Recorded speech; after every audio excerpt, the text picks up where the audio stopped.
11h, Europe 1 Culture Média. Philippe Vandel.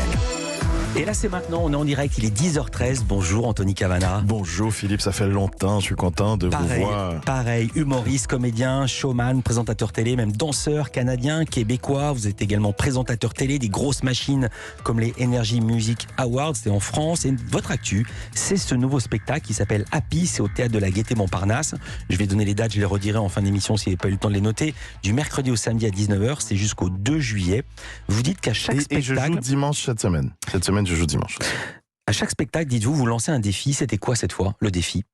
Bonne question. Cette fois-ci, le défi, justement, c'était d'essayer de parler du bonheur sans être cucu. Ouais. Et parce que normalement, donner... quand on est humoriste, ce qui est drôle, c'est ce qui est horrible. C'est le malheur qui est drôle. Oui, on raconte des galères, on raconte pas des choses agréables. Ah oui, effectivement. Il y a, je parle aussi de galères parce que les gens heureux sont résilients. Donc, on se relève. Je voulais parler aussi de la PNL parce que pendant la pause forcée, j'ai fait un tas de trucs. J'ai fait de la musique, j'ai fait de la PNL, j'ai animé une émission de télé. Vous avez failli mourir. On va en reparler. Oui, aussi, tout ça la PNL, au tout début. Alors, je vous arrête tout de suite parce que ça m'a absolument passionné. Il y a eu le confinement, il y a eu cette maladie que vous avez vue, maintenant tout va bien, je rassure tout le monde et je rassure les fans, et vous avez fait, pendant ce confinement et ces années-là, une formation en PNL, programmation neuro-linguistique. J'ai deux questions. D'abord, qu'est-ce que c'est ? Et quel rapport avec un spectacle d'humour ? Ah, bonne question. Alors, PNL, programmation neurolinguistique, c'est un tas de choses. Il y a plusieurs définitions. L'art de la communication, l'étude de l'expérience subjective, l'étude des comportements à succès. Et c'est cette partie de la PNL que j'utilise dans le spectacle. L'étude des comportements à succès. On prend quelqu'un qui a réussi dans un domaine X ou Y et on décortique sa recette, ce qu'il ou elle a fait pour en arriver là. On le modélise, en fait. Alors, moi, j'ai décidé d'étudier ce que les gens heureux faisaient pour être happy. Vous avez pris, spectacle. Par exemple, vous avez pris qui ? Des gens autour de moi, mais aussi j'ai lu. Je suis allé voir sur Internet, j'ai lu des livres, j'ai parlé à mes formateurs en PNL, voilà, quels sont les points communs des gens heureux. Donc, je prends ces points communs et je les illustre de façon cartoonesque dans le spectacle. Un point commun, parce que les gens ont trop envie de savoir. Il y a plein de gens qui nous écoutent et qui disent moi aussi j'ai envie d'être heureux. Un point commun, le plus frappant, le plus saillant, s'il fallait en sortir un. Le plus saillant, c'est peut-être le dernier dont je parle dans le spectacle, c'est éviter de vous comparer aux autres. Compare-toi à qui tu étais hier et pas à quelqu'un d'autre aujourd'hui. Vous racontez avoir eu envie d'un gros changement. Vous avez testé la religion, vous avez testé la politique et vous allez même tester l'amour. Ça vous est tous arrivé de vous réveiller un matin et de vouloir changer de vie, de vouloir changer de boulot. Et moi aussi, ça m'est arrivé. J'avais envie de faire autre chose et j'ai tout essayé. J'ai voulu devenir religieux, mais il y a beaucoup trop de contraintes. Je veux dire, je peux pas être rabbin, j'aime trop le jambon. Je peux pas être imam, j'aime trop l'alcool. Je peux pas être curé, j'aime pas assez les enfants. J'ai voulu faire de la politique, mais je n'y connaissais pas trop en politique, donc j'ai fait mes recherches.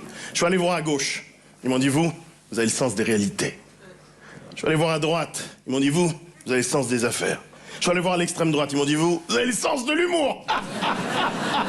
N'est-ce pas? Alors, n'est-ce pas? C'est vrai. Et j'ai même voulu changer de femme.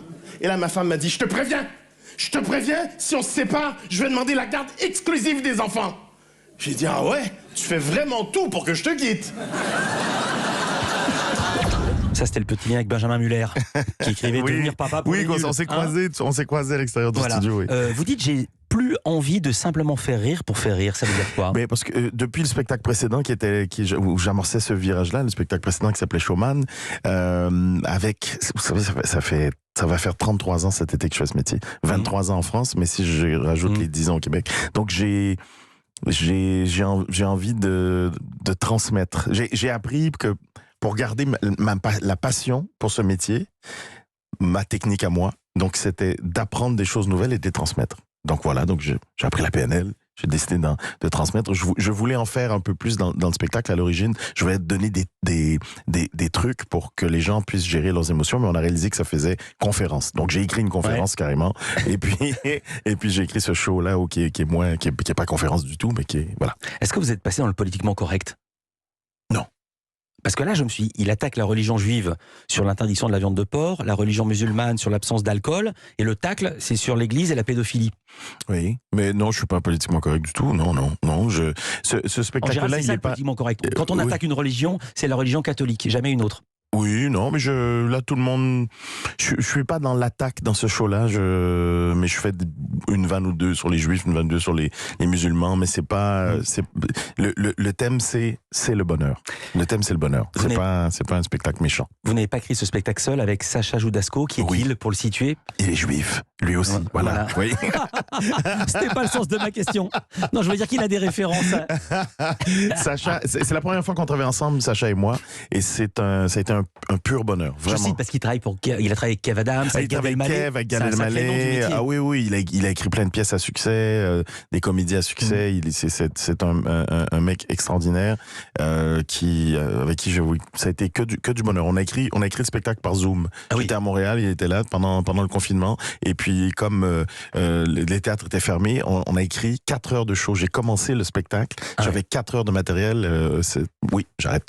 On est ensemble jusqu'à 11h, on marque une courte pause, on va parler de musique et aussi le fait que dans ce spectacle, vous parlez beaucoup de vous. À tout de suite, Anthony Cavana dans Culture Média. 9h, 11h. Europe 1 Culture Média. Philippe Vandel. En compagnie d'Anthony Cavana qui présente son nouveau spectacle Happy. C'est au Théâtre de la Gaîté.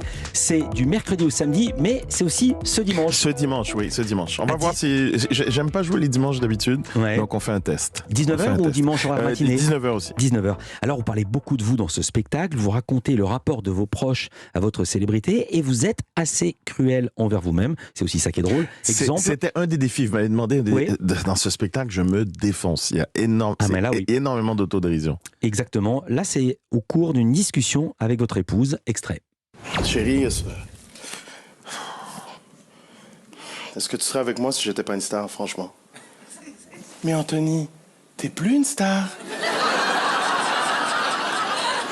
Mais je suis sûr que tu vas le redevenir et tu seras encore plus fort, plus grand qu'avant. Tu vas être formidable. Ah bon, qu'est-ce qui te fait dire ça? Eh ben, les disques vinyles, les pantalons pas de def et les tubes des années 80. Je me dis, si toutes ces vieilles merdes reviennent à la mode, pourquoi pas toi? Votre femme qui vous dit ça, Anthony, t'es plus une star, c'est du vécu, elle vous l'a dit? Non, elle me l'a pas dit. Elle l'a sûrement pensé. Ouais.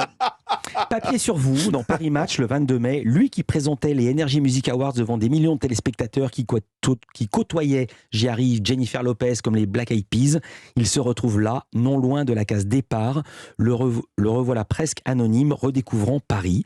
Vous êtes d'accord avec ça? Vous redémarrez de la case départ? Non, c'est parce que... Bon. Elle est venue voir. C'est une vanne que je fais dans le spectacle. Et puis elle a pris ça au premier degré. Je fais une vanne où j'exagère le truc, où c'est encore pour parler du bonheur et de la résilience et tout ça. Puis je pense, je dis les Energy Awards, et là je joue à la Gaîté. Bon, j'en fais tout un sketch. Et puis elle a pris ça au premier degré, mais pas du tout. Je veux dire, j'ai ce sentiment, en revanche, d'une deuxième virginité. Comme ça fait 5 ans que j'étais pas venu à Paris.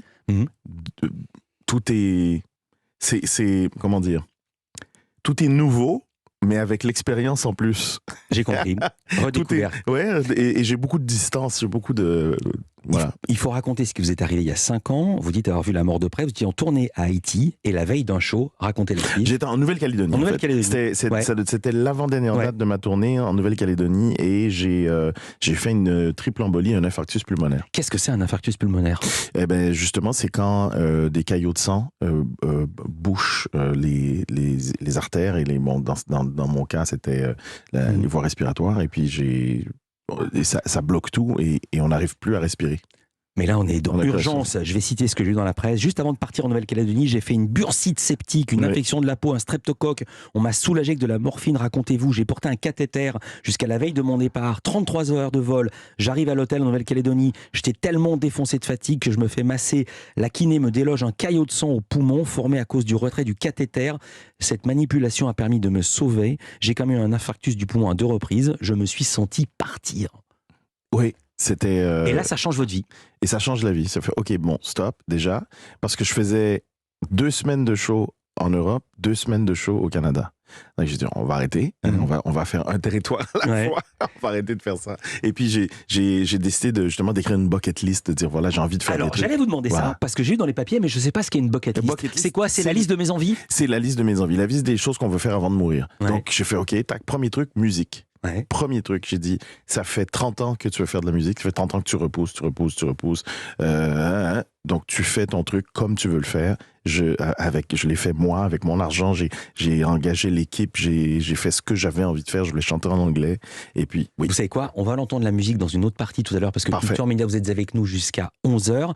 Juste un mot, vous racontez votre rêve, ça m'a fait marrer de pouvoir voyager en première classe. Oui, en fait, c'était pour raconter une anecdote j'en ai fait, on en a fait un gros truc, c'est un des numéros qui marche le mieux dans le spectacle d'ailleurs, où je pars en voyage avec ma femme, on est en business tous les deux, et puis il y a une hôtesse qui vient nous voir au salon, et elle dit, vous avez été surclassé, veuillez en première, veuillez suivre. En première. Et là, je me lève. Elle dit non, c'est pas vous, c'est votre femme. Non. Je dis, c'est moi le club 2000. C'est moi la vedette. C'est moi le club 2000, platinum, machin. Elle fait, non, c'est votre femme. C'est par ordre alphabétique. Donc, elle est avant vous. Et puis, mon amour, est-ce que je peux y aller? J'ai dit, bien oui, avec plaisir, vas-y, mon cœur. Mais dans le spectacle, je suis pas content. Et puis, je lui vole sa place. Et puis, bon, il y a plein de trucs qui... On va pas tout raconter. On va parler de musique avec Anthony Cavana. On va parler de séries, on va parler de cinéma. Il y a Héloïse Goua qui arrive. Olivier Benkemoun, Culture Média continue. À tout de suite. Philippe Vandel sur Europe